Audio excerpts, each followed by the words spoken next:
Hello everyone, this is Defense Politics Asia, and this is the summary for the day of 931 for the 1st of September. And we have some major updates. I seem to be saying this almost every single day. There is major updates, particularly over at the Kursk front, where there is some intel drop regarding the northern flank, which I have mentioned. The northern sector has been like inside the fog of war because we do not know what the hell is happening. There's no geolocations, no reports of fighting, and we finally have some intel drop coming from the Ukrainian side. And there's also continued developments over on the Russian offensives. And there are also seemingly new offensive that is currently happening. So we're going to go into the Kursk front first. So you can see the major updates coming in the northern sectors. So let's go into the western flank first. Over the western flank, the Ukrainians continue to be striking Russian pontoon crossings across the river. What's the river called? I forgot. Reka Sim. So and the this time around, the pontoon crossing over at this Zvanoe has been destroyed. Previously there was crossings being built around here as well. So over at the western flank, Russian forces continue to put pressure. This time around there is attack on Godievka, Panasovka, Snagos, Veshnevka, and the Ukrainians continue to push for Komarovka.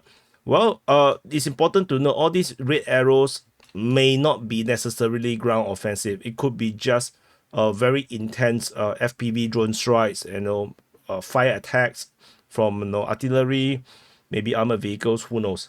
So just take it with a pinch of salt when I draw these red arrows, because if these red arrows are true, the Ukrainians can't possibly just go for Komarovka. They will be too busy defending themselves as well. Russians are also shelling the rear positions at Obukovka, Lyubimovka, as well as Novoivanovka. So at least these two are for the operating positions for the Ukrainians to launch attacks in these regions. So Novoivanovka probably is something to do with the Kulenkoye direction, this unrelated to this part. So this is the strategic situation over this part of the front line in Kursk or Kursk. And moving into the this northern flank. And this northern flank, so we now put Karenevo into the northern flank because we have always this problem about Malaya Lognea. So let's just put this all together into the northern sector. So in the northern fronts of the Kursk front, the Ukrainians are still attacking Karenevo. They're attacking Golfka. Russians have retaken the line over at Topino based on the latest updates from the Ukrainian side, and it looks like the attack towards Alexandrovka is coming from the south rather than coming from the east, which I previously thought should be the case. Previously, I thought that it come from the Zurafli, Skrilevka direction. I thought they came from this direction, but it doesn't seem to be the case.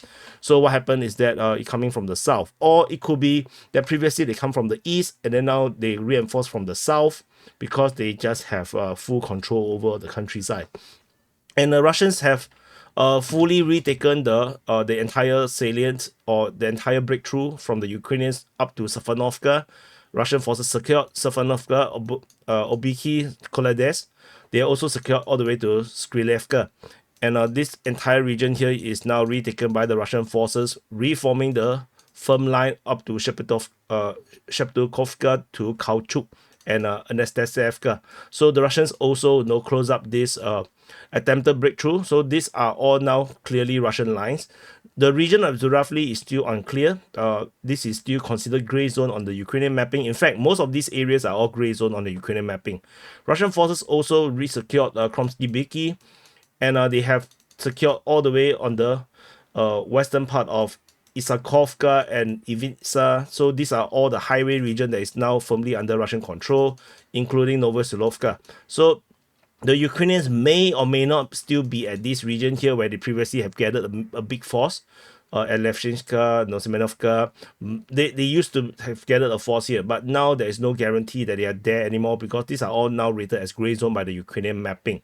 So and then Ukrainians continue their attack in Kremyannoe. So which means that the Russians are still around here. So the line looks a bit like this. The Ukrainians are also attacking Pogrebki. As per last information, they're attacking coming from the west. There's also attack over Olovka and Kulenkoe. So that means there must be some kind of a Russian line around this area here, including Malaya Lognia. However, according to the Ukrainian mapping, they claim that they have taken Malaya Lognia. They claim they have taken Malaya Lognia and all these positions in Pogrebki and Olovka. So that is the huge difference in terms of the perception of the reality. So we shall have to continue to wait for more information whether the Ukrainians indeed have captured Malaya Lognia, because I think this is a very firm and strong forward position for the Russians for a long time. So the fall of Malaya Lognia would be pretty disastrous. And then Russians also shelled Novo-Ivanovka and Lyubimovka, as mentioned previously. This was the other part where we mentioned earlier just now. And the Ukrainians also, so this is the line where they perceive themselves to have taken. They have also taken a bit more grounds in the region of Nedenov, or the northwest of Ruskoe Porosnoye, where the Russians are putting pressure on the Ukrainians. The Ukrainians are attacking towards Neshev, as well as another town over here. We will go into that later. So this is the strategic picture of the northern flank that we have been asking for a long time. We have been waiting for this intel drop for a long time. So this is the entire picture right now. So there are still quite some major differences between the Russian and the Ukrainian mapping. For those that are new to this channel, this is two maps, Russian map and Ukrainian map. The blue is the Ukrainian map. The pink one is the Russian map. It's two different mapping overlapping on each other. It's not one map. So it's very important to note, which is why the map looks so dirty, so confusing, because the two sides have very different realities. So this is the northern flank. And this is for thumbnail. Okay, so okay, so we go on to the eastern flank. So on the eastern flank, ignoring the Malaya Lognia, Ukrainian forces are attacking towards Nizhnyanya Paroyaya and Neshev. So they're attacking in these directions. Well, of course, they have mentioned they have captured this, and they have already claimed that they have taken Malaya Lognia and whatnot. The Russians are still putting pressure on Ukrainians over at Ruskoe Porosnoye and Cherskoye Porosnoye, which means that the front line looks a bit like this. This tactical heading all the way to Bolshoi-Suraskoye unlikely to be existing.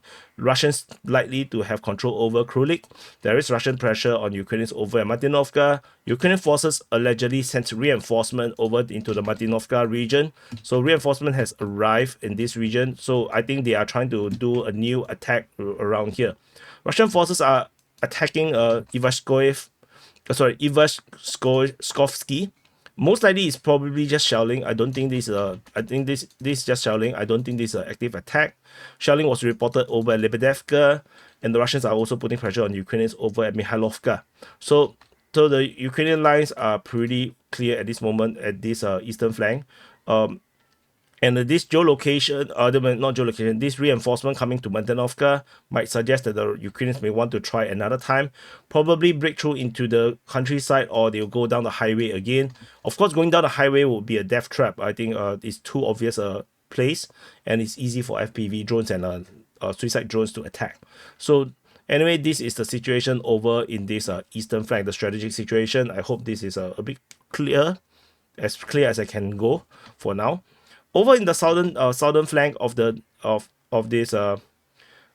Kursk front, Kursk front, I cannot zoom in. I don't think I can zoom in. So this region here is the simplest. Ukrainian forces have captured Komokovka. I think this one I should put it into light blue, so not so confusing.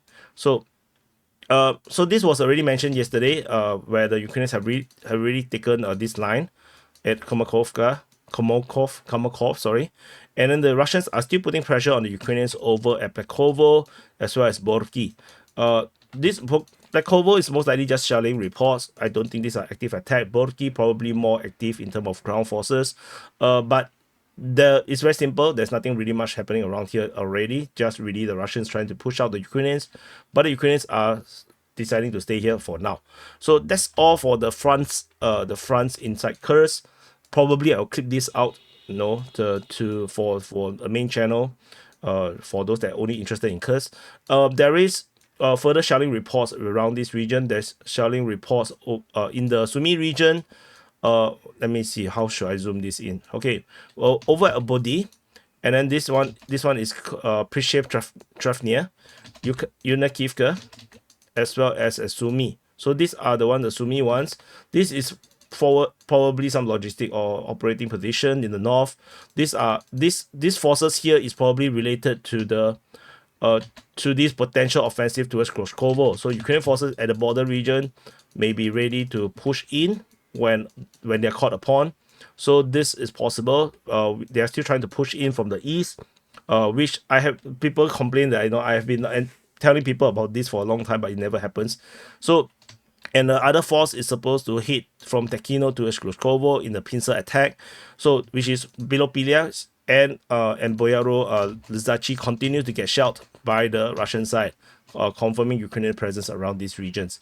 But tentatively, it looks like the Ukrainians still have not found this this sweet spot where they are confident about an offensive and they know that they can achieve the offensive. They still are trying to weaken the lines on the Russians. They are trying to blow up all the pontoon crossings. They are trying to weaken the Russian positions around here. But it seems like they still have not reached what they want, particularly the failure to break out from the 10Y October or Panasovka or Komarovka region. The inability for the Ukrainians to break through from these areas probably led to this delay in the operation. This is what I think. Over in this tri-sector, in the Sumy Bryansk Kursk tri-border, there is a continued shelling around here. Shelling was reported at Olivka, Svetsa, as well as Khlushkiv. But this time around is a bit further from the previous shelling from the border. There is a geolocation of a Lancet hitting radar in Dolena or near Dolena. So that's interesting. And so we shall continue to monitor the situation. The Russian Ministry of Defense in yesterday's report, or is it a video? They still claim about hitting more HIMARS. So I'm not sure. The number of HIMARS getting destroyed is getting a bit stupid. So over at the Kharkiv front. So for those that are watching on the main channel, if I happen to clip this out, thank you for watching. Press the like button, subscribe. And for those that are watching on the SITREP, yes, of course, press the like button, subscribe. And we move into the Kharkiv front. At the Kharkiv front, Russian forces are attacking in Kudievka, Lipsy, as well as Voschansk. Of course, Lipsy and Voschansk is not arbitrary by now. I think the interesting one is the fighting around this sector. On the other bank of the river, we have yesterday we have an attack over at Elisevka. This time around we have an attack over at Kudievka. So this is getting a bit interesting in the Zurulevka direction. This Zurulevka is here. This sector is getting a bit interesting. I wonder if the Russians really going to try to do something. It's for those that never watched the DPA since the early days in the first year of war. Kozacha Lopan was actually a stronghold of the Russians during the first version of the Kharkiv front. So this is something. The Ukrainians attacked here, and then a lot of troops died. Unable to break through. So so this always has been a very interesting place if the Russians decided to go in. So anyway, we shall continue to monitor. We move into the Kupiansk front. At the Kupiansk front, we have fighting reported as usual at Sinkivka and Petropavlivka. There's no updates regarding any more frontline changes, which is peculiar, given the fact that the Russians previously seem to have captured Sinkivka, or at least they have made themselves known to be in the region. But I think the terrain here is just not so friendly for them to just run through the entire settlement. Given the fact that Ukrainians could be ambushing the Russian forces in the forest, which is why forest is always a good friend of the Ukrainians, because they are elves. The Russian orcs run into the forest and then they got stepped on by the ants, these ancient caretakers of the forest, the ancient forest. So yeah, if you watch Lord of the Ring, you probably know. Yeah, I think that is from the Two Towers, right? Yeah, anyway, over at the Pischany sector, there's fighting reported towards Klushkivka as well as Krylyakivka. Geolocation of Russian forces in the north of Pischany confirm Russian positions. I think I can zoom in since there is not much things here. Yeah, so along these three lines, Russians are geolocated. There's another one over in the south where they are under attack by the Ukrainians. So this is the situation. The Russians are still pushing towards Klushkivka, although the front line seems to be closer towards Kolyskivka and also towards Krylyakivka. And the distance between Krylyakivka to the latest front line is around 4.5 kilometers. So say near, not near, say far, not far. No, this is in case you find it that weird, that's Singlish. So because that's a direct translation of a Chinese phrase. So over in the Svetove front, at the Svetove front, how should I do this? Okay, let's do this part. So Russians are attacking towards Kharkivka, Makiivka, Nevsky, as well as towards Novosadove. Geolocation of Ukrainian forces hitting a mine was detected northeast of Novosadove. So that's about it in this region. But that confirms the Ukrainians are not giving up. They are still actively operating in these directions to try to defend against the Russian attacks. So that's important to note. That means they still have the will to fight in this sector. Despite other fronts seems to be falling, these fronts are all right, seemingly.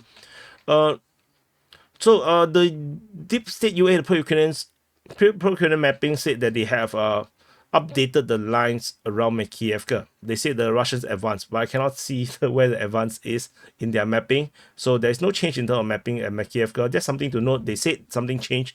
So I'm not sure. Maybe later the map will be updated. I'm not sure. Or maybe there's an update, but I already change it due to geolocations. Russian forces are shelling Krasny Liman or Crispy Lemon and Yampil. So Russians are also attacking Torskay. So I just happen to put in shelling in. Sometimes they do shell. I don't talk about it, but not sure. Let's see how this develop. Yampil is super important. Liman is super important. This is one of the lifeline leading all the way into SIVERSK, one major highway or major road. Without Liman, the Ukrainians will have to go through the small roads because the other main road is already gone due to the fall of Bakhmut as well as Soledar. So this is something to note. Over at SIVERSK, Russian forces are still attacking Welcome-Okanyamsky and in the area of Rozdolivka, according to the Ukrainian Defense Ministry. So not sure why is there still Rozdolivka, because it's already fully captured by the Russians. And interesting information is the Russian Defense Ministry announcement of the capture of Vimka. And our mapping have nowhere close to Vimka. And this is something that I've mentioned in yesterday's SITREP. I did tell you that I suspect there must be some kind of very big developments around here that is not reported, because we have fighting reported as Zvenivka. And I say that the likelihood that the Russians already have some kind of salient or developments around here to allow them to be fighting in the region of Zvenivka. And if they are in this region, there's also, of course, the high chance, which I didn't mention yesterday, of them capturing Vimka, because I'm not so bullish, I'm still trying to be practical and realistic and pragmatic about this. But the fact that the Russians announced the capture of Vimka is a surprise to me, which means that the lines might actually be even further away, because we already previously have the capture of Ivano-Darivka, which the Ukrainians vehemently rejected as a reality. So and they continue to be reporting fighting at Sperne. It's like since forever they're always talking about fighting at Sperne. So we might see actually that the front line might actually look something like this in the next update. Something very stupid, and the capture of Peresne as well. So it might look something very, very stupid. We shall see how this develops. I'm not sure.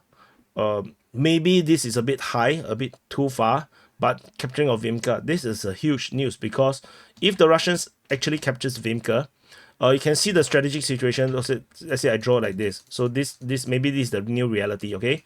Because they have secured Ivano-Darivka, and then they have taken all this. Let me redraw this.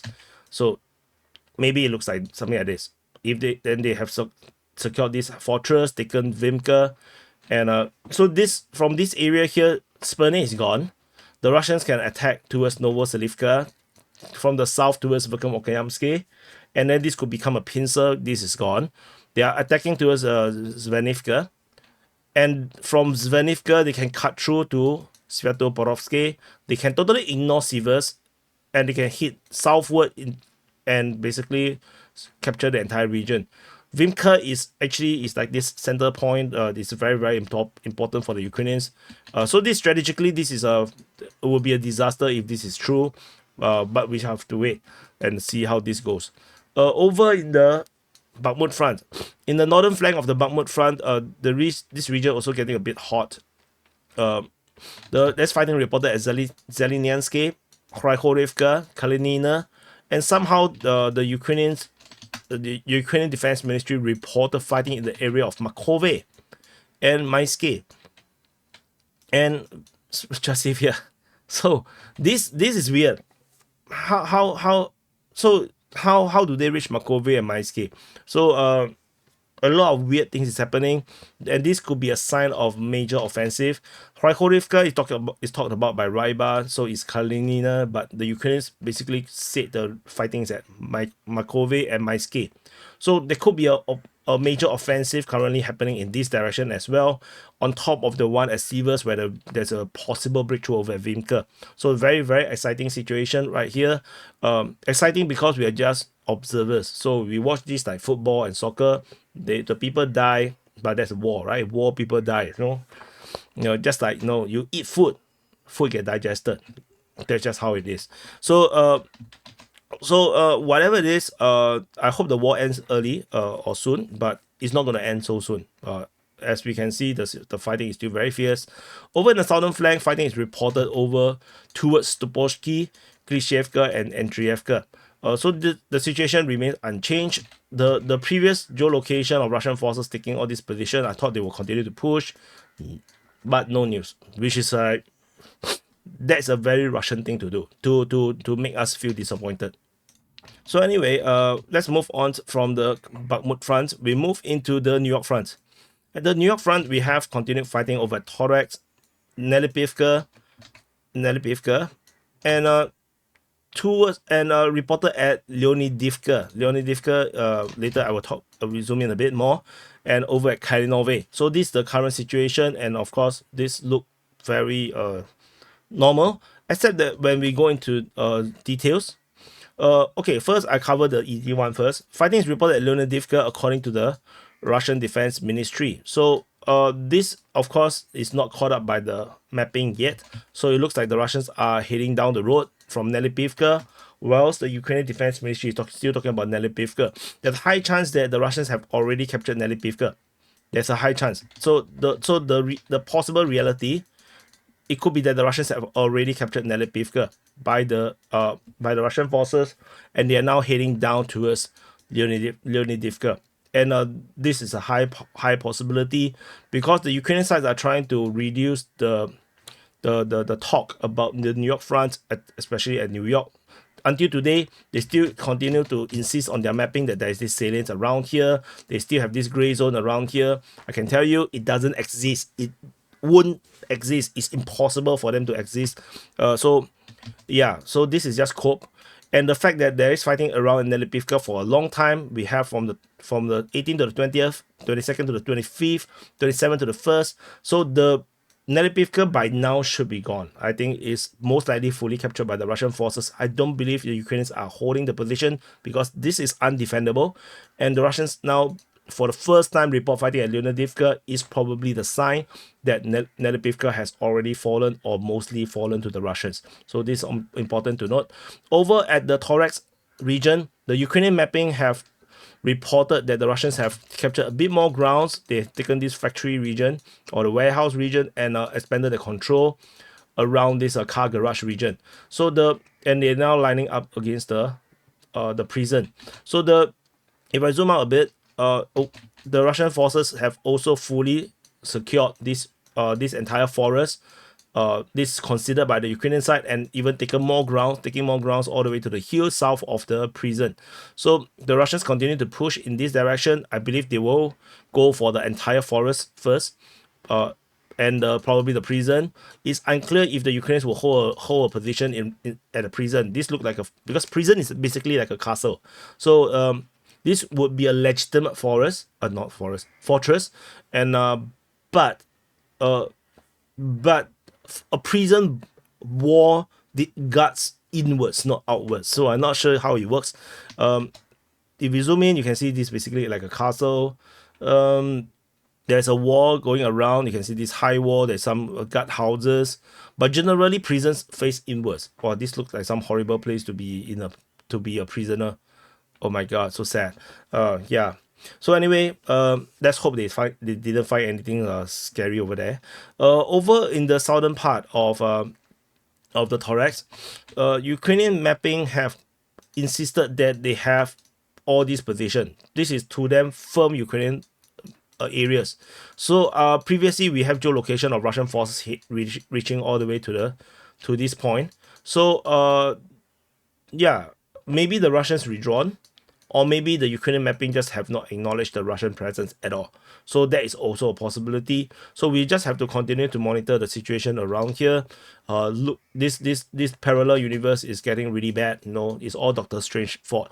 So we move into the Pokrovsk front. At the Pokrovsk front, in the northern sector of the Pokrovsk front, Russian forces are attacking towards Zelenopole and Vozdevizhenka. So this continues to be the case.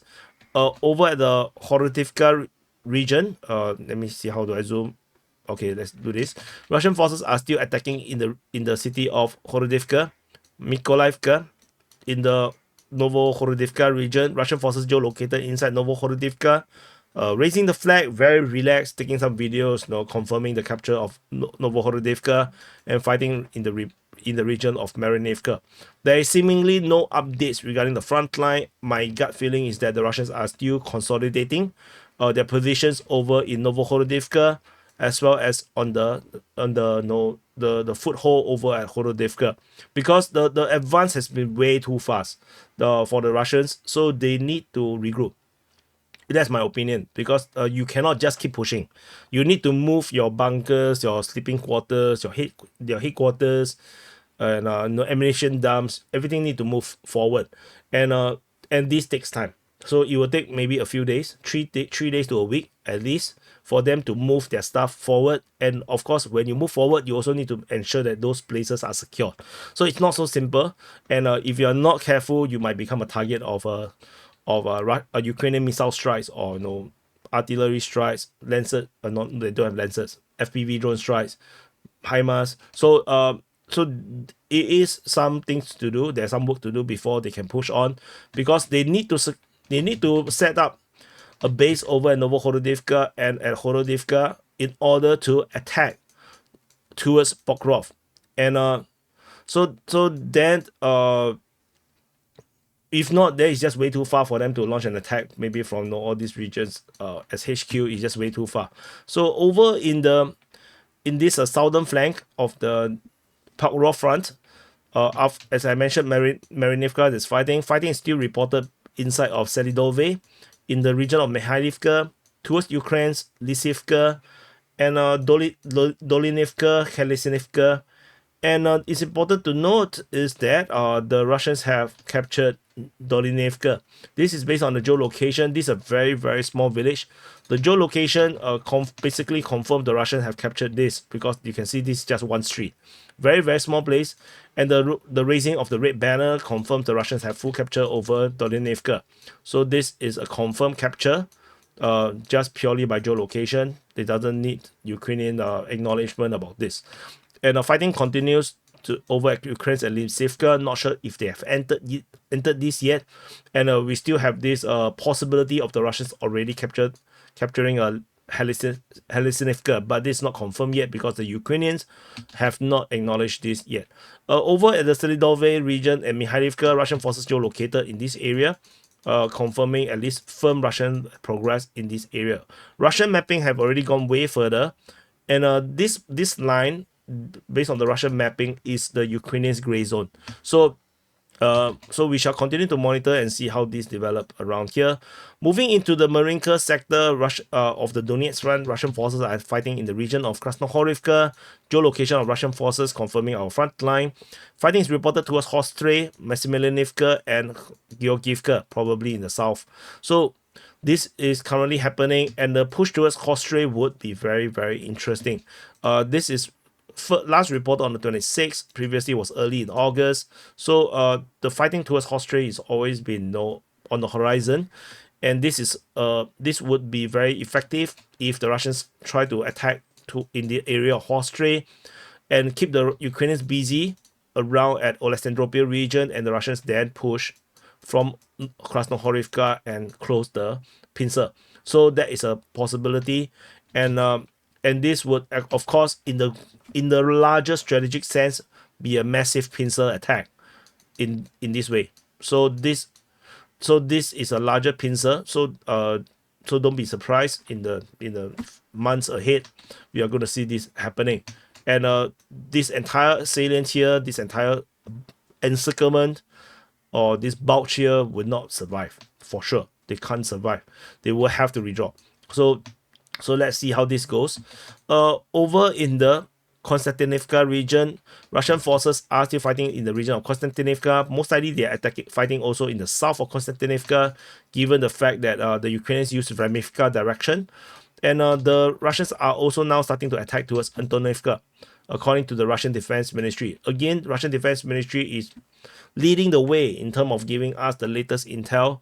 Lately, they have been giving us new intels about where the lines could be, and they are all very logical lines. So the Russians may actually really be pushing for Antonivka right now. So this is interesting, and it's also to me interesting that they are going to push this line, push down this this river line of settlements. So pushing down this line, you can see how much entrenchments around there.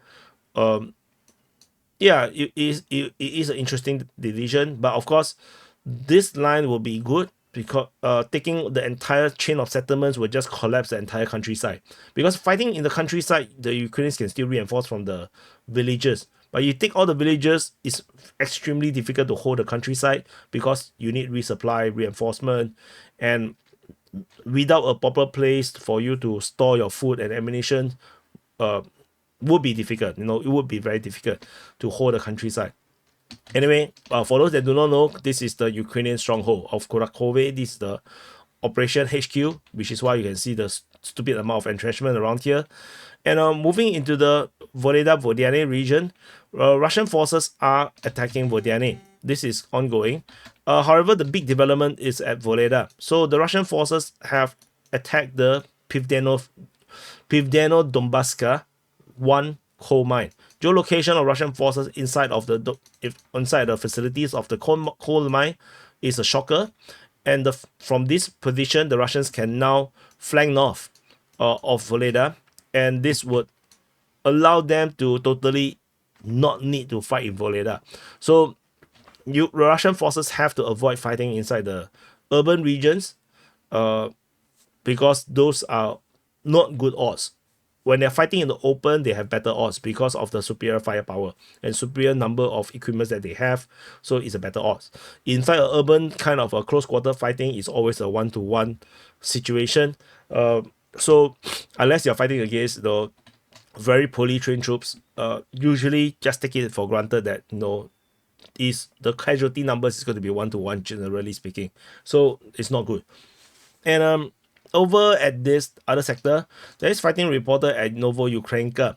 Of course, this could be just shelling, but given the fact of the developments around this region, that's why I starting to put this as fighting, just to keep track of the things. Because if it's shelling, I would just delete the points away. So there could be a case where the Russians are starting to push in this direction, but we shall monitor and see. Because this is a very interesting developments around here. So we shall continue to monitor. Over at the Velikan Novosilka sector, Russians are starting to attack towards Makarivka. This is already like the second day of fighting continuously at Makarivka. Maybe the Russians starting to restart the offensive operations around in the Veliko-Novosilka sector.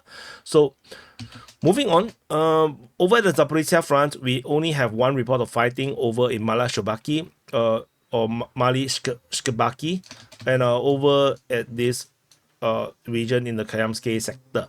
That's all from the Zaporizhia front. Still very quiet. And we move into the Kherson front. At the Kherson front, there is shelling reported over at Zmivka as well as Vasily. And then there is alleged fighting in the Dnipropetrovsk direction over this area here. Otherwise, that's all from the Kherson front, and that's it. So this is the summary for the day of 921 for the 1st of September. Check out the DPA open mic where you can come on and chit chat with me and chit chat with other DPA viewers and supporters and pragmatic thinkers, awesome peoples. And I think I talked too long. Now the link disappeared. So check out the DPA open mic, and of course, check out the yesterday's SITREP, and I'll see you guys in the next update.